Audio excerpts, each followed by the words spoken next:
Hi, welcome to the small shed. Today I'm going to be cutting down an Ikea wardrobe for my wife's workroom. See you in a minute.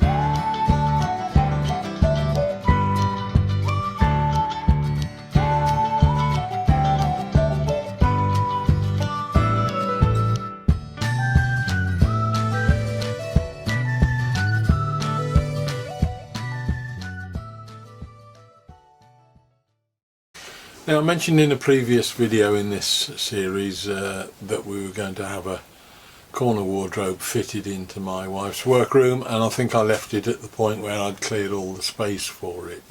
So it's time now to get the wardrobe out of store that's been in there for a year or more, cut it down and see if it's going to be suitable. So we'll go and have a look and see how this all fits together. Right, I've stripped the old wardrobe out, and as usual, just taking that out has pretty much destroyed the guest bedroom, the landing, dining room, conservatory by piling stuff into other places. So I better get on with this fairly quickly. What I need to do is establish the height I'm working to in all areas. Probably be made about 10 or 15 mil too short, and then jack up, because I've got new carpet in anyway. And that will have an underfelt on it. 2.295.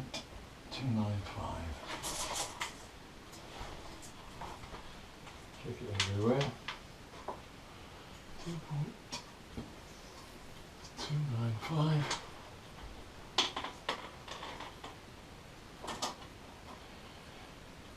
2.295. Now these things don't comprise of a lot. Two sides, the back, top and the bottom, and the plinth. Unfortunately, most of the assembly is on this one done from the inside. So the base has got to have the plinth put on it first. Two holes there, which will tie up with the two holes there, and their little cam lock system to lock them in. Same with that. That will fit onto there and lock on, and will be fixed from above, I think. Flip it over when that's done, and then fortunately the sides will fit in and be attached with the cams there, and the back screws in through the back. So it means I can put the base in, put the sides up once they're cut to size, and then assemble the top by effectively sliding it in on top in the gap that's left. So the only thing that needs doing is cutting the sides down. First thing to do is to check the contents, but if you're a bit stupid like me, you've lost the instructions. Doesn't really matter in that if you've hacked enough of this stuff around, you end up pretty much with a spare tool kit of bits that they use, that you've got the replacements should you need them. Almost everything is standard across the range. Useful tip if you're putting these things together, get a couple of these are catering pack trays. I bought a load for something some years ago, but you can actually lay all the bits out before you start. Not only does it help you check whether you've got everything, but you can actually find it much easier when you're struggling to get the parts out of a plastic bag. Right, let's make a start on the base.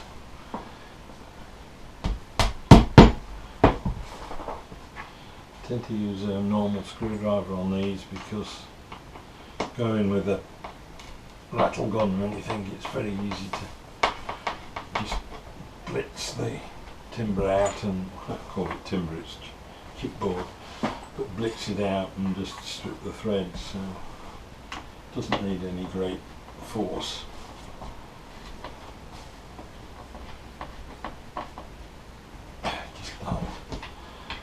And then there's one of those in there.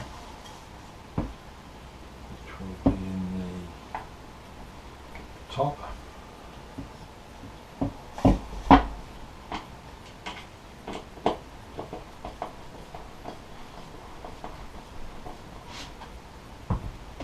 And then you just push these things together.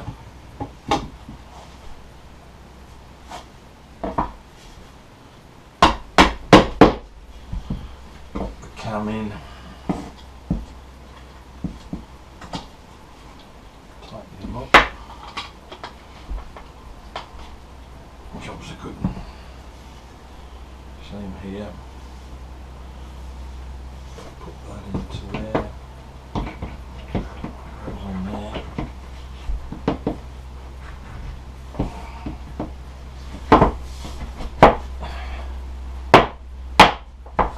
Cam in.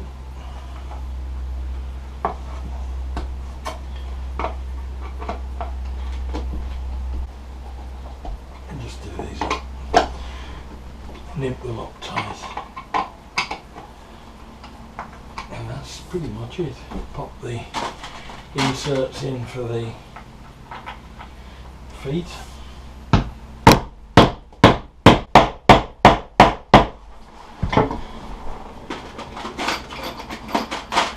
thread runs through.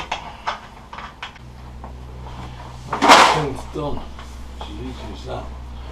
You see there you've got the adjustment for your feet, but once it's done you can lift it slightly and just screwing those into the carpet, it'll just pull it up.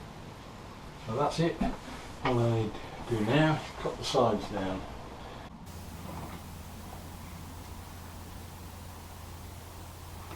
Now because the units are quite tall, 2.36 long lengths of timber, the shed's only 2.7 inside, it's pretty much impossible to be able to work with something that big.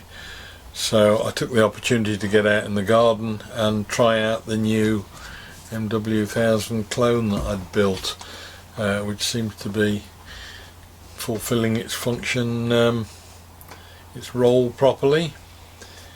It was a nice day so we could get it out on the lawn. Solid enough. Get the wall panels and start and work on them out there. First thing to do was to mark the bottom of the wardrobe sides, because these sides are reversible top to bottom. I wanted to make sure that I didn't end up cutting the top off one and the bottom off another. It just makes it far more easy if you take it off the top of everything. So I measured it up, and where the line came that I needed to cut, put just some masking tape burnished down. That helps any chip out on the surface finish, although cutting it with a track saw it's pretty much negligible anyway because there's a chip guard there. Once that was done, we got the Festool out, just whipped the end off and made short work of that.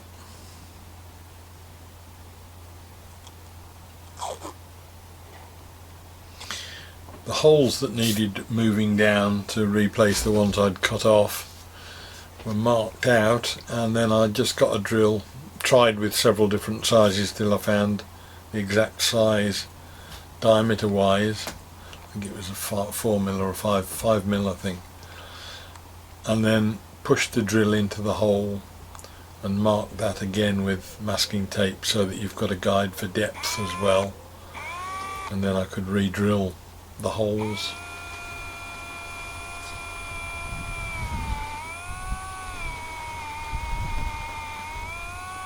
These are just to locate the screw-in pillars that go in the cam fixings.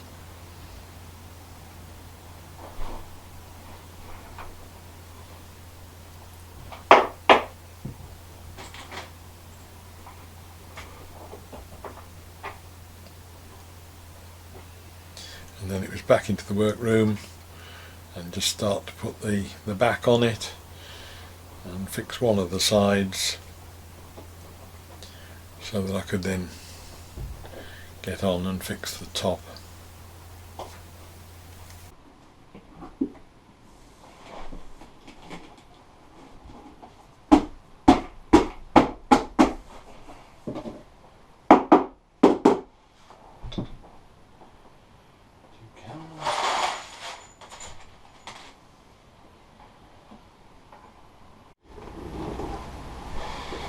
Now I suspect at this point I'm going to put the top in,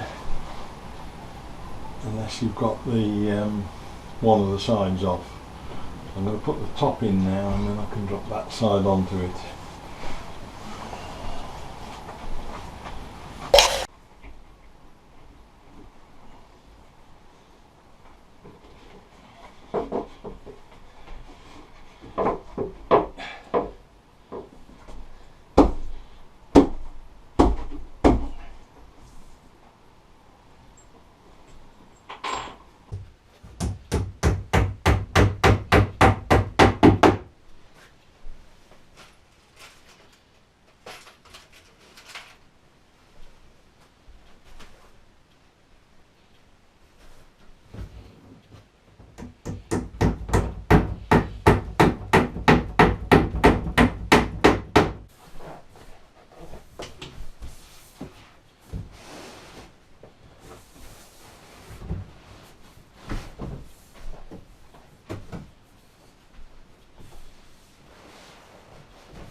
Concern is that because that's got more area inside it, or volume, than the original wardrobe, it still might not be an efficient way of storing things because of the shape.